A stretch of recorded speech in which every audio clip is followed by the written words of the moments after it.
I was intubated, before I knew what the term meant, in intensive care at the Royal Jubilee Hospital.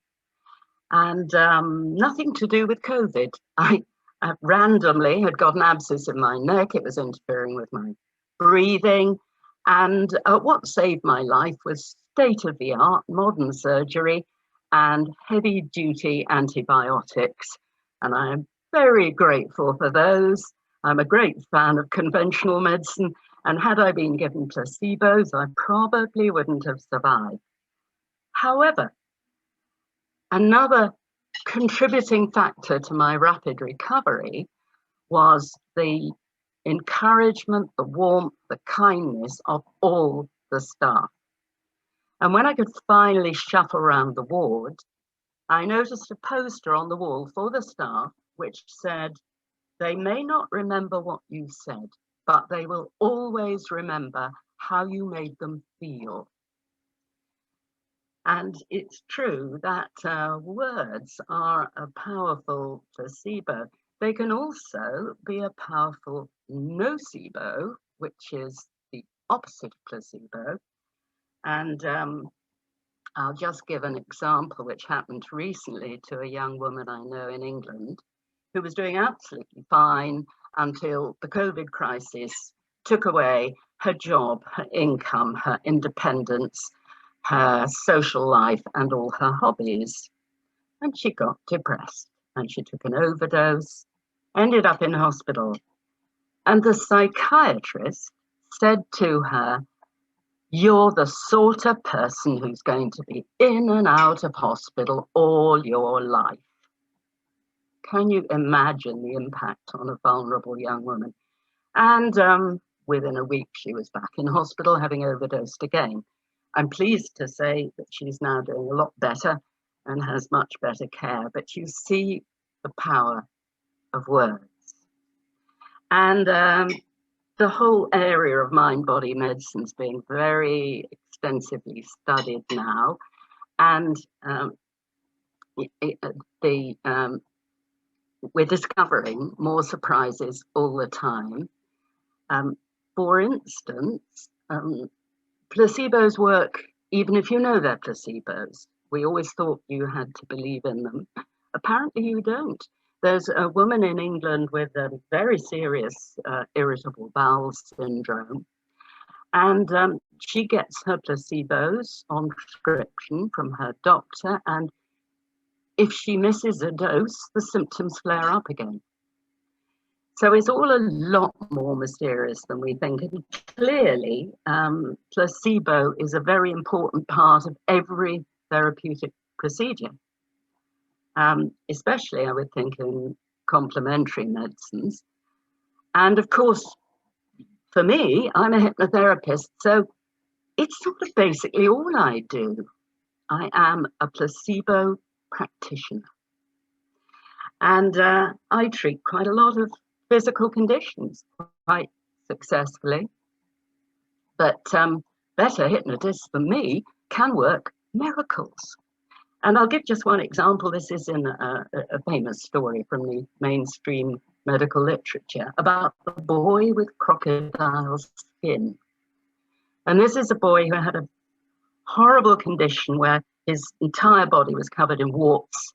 It was very painful, very disfiguring, and looked like the scales of a crocodile. And he was taken to see a doctor, and the doctor knew that hypnosis was quite effective for getting rid of warts, bizarrely.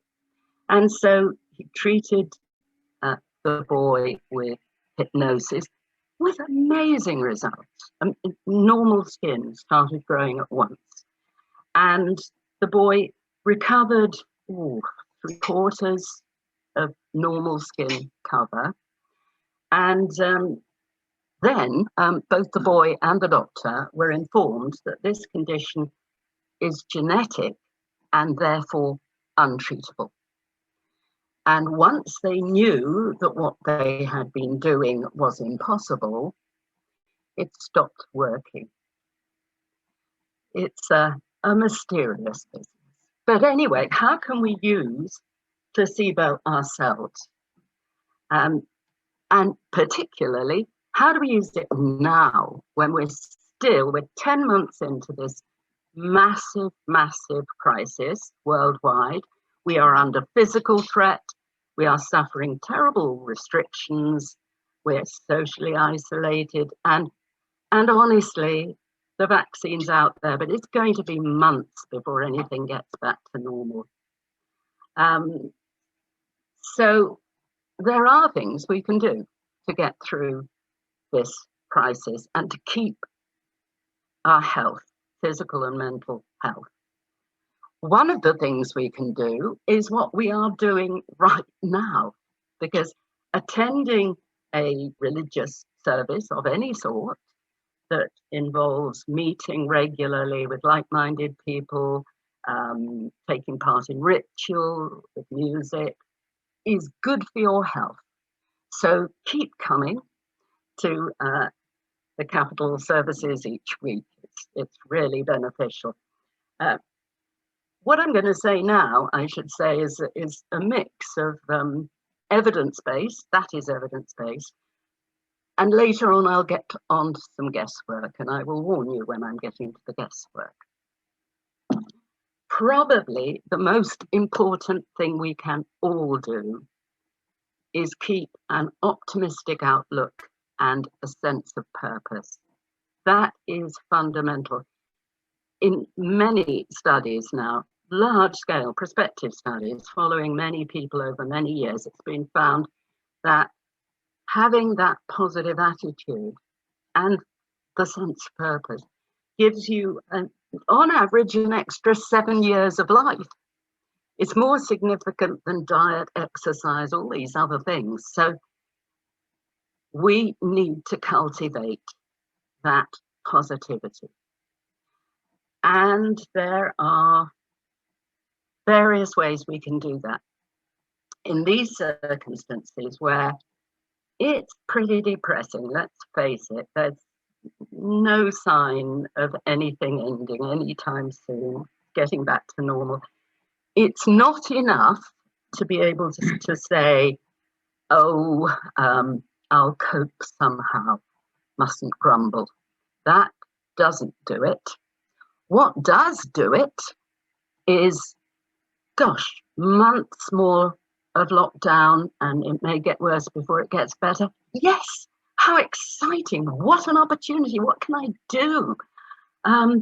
So I've lost my job because of the restrictions. Oh, I could start that online business I've always thought about. Or what can I do to help others in the community who are even more isolated than I am?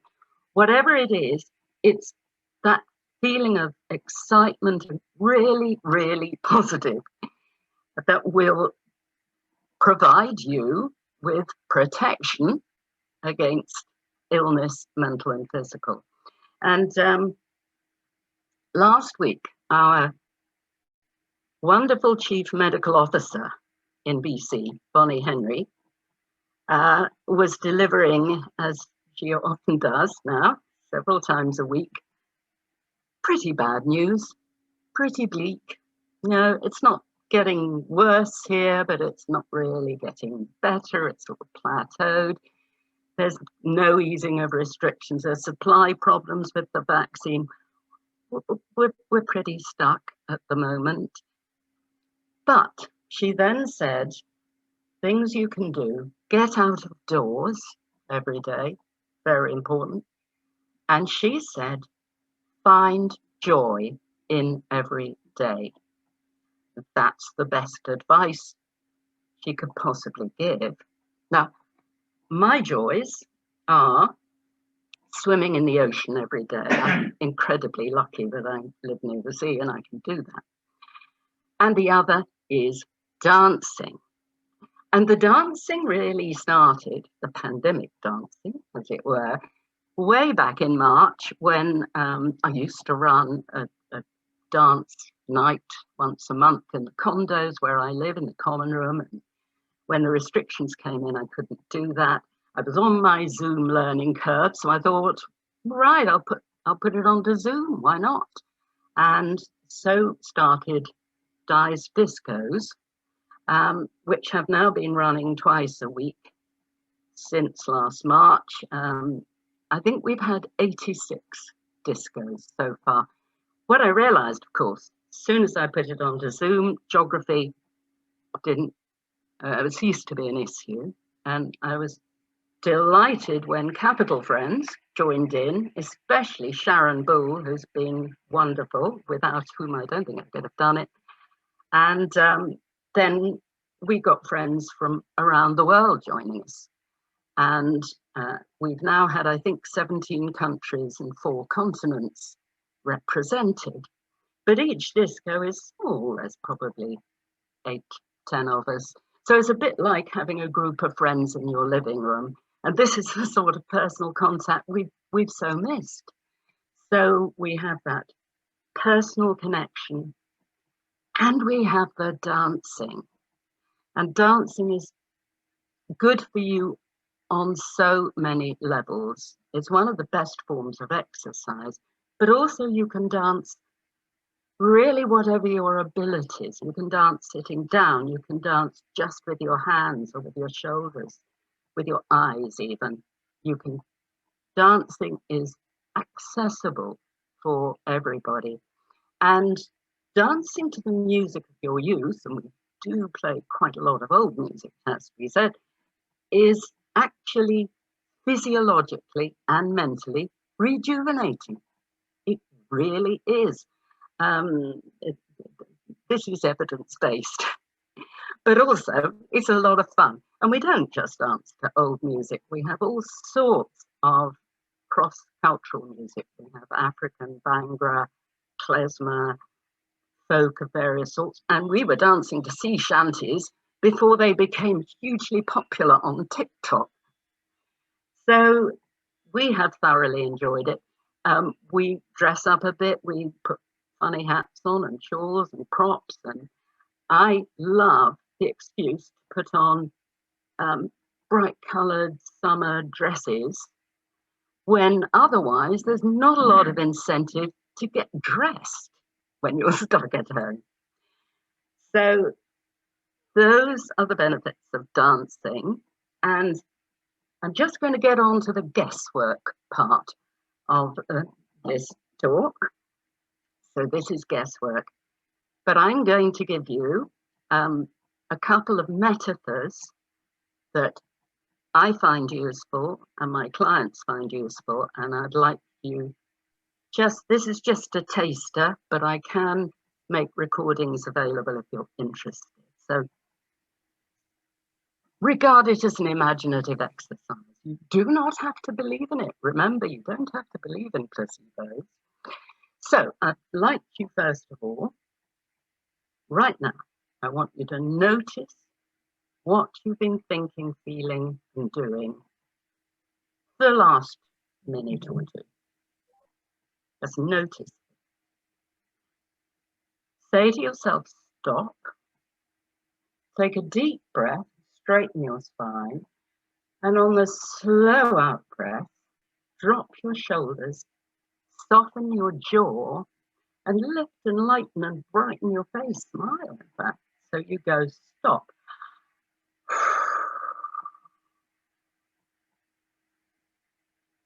And you keep that up for a few breaths. And you bring your attention right in to your immediate sensations, something like, what are the soles of your feet experiencing right now? And this little exercise, which takes seconds, reminds you that whatever you're thinking, feeling, or doing at any moment is just your experience. It's not who you are. And I'd like you to imagine it, your experiences, as the waves on the surface of the sea. You are the sea, not the waves. And your sea contains all your experiences and all sorts of resources that you haven't tapped yet. The saline, the salt that's dissolved in that sea, is your conditioning, your language, your culture, your background assumptions and worldview. But the water is pure well-being. And you can access that well-being anytime just by detaching from everything else. And you can do this in seconds. You don't have to go and meditate in an ashram for years. You can do it anytime, anywhere. And it's a skill. So please practice it. Just practice that. Letting go, the nice slow out breath, relaxing jaw and shoulders, zooming into your immediate sensations, realizing that everything you're experiencing passes, just surface stuff, and let the well-being in. Just get a glimpse of it. It improves with practice. That's one metaphor. The next metaphor, I'd like you to imagine that you're breathing in light, and it can be any color that you associate with health.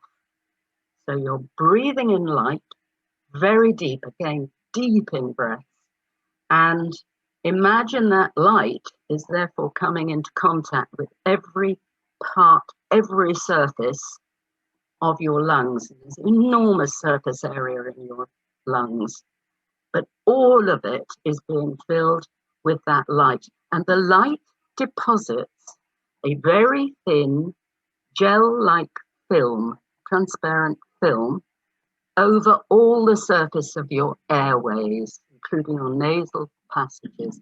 And that is like a non-stick coating. It's completely permeable for gas exchange, but it keeps your lungs clean and clear, because nothing can get a grip. Particles and viral particles and bacteria cannot get a grip on that non-stick surface.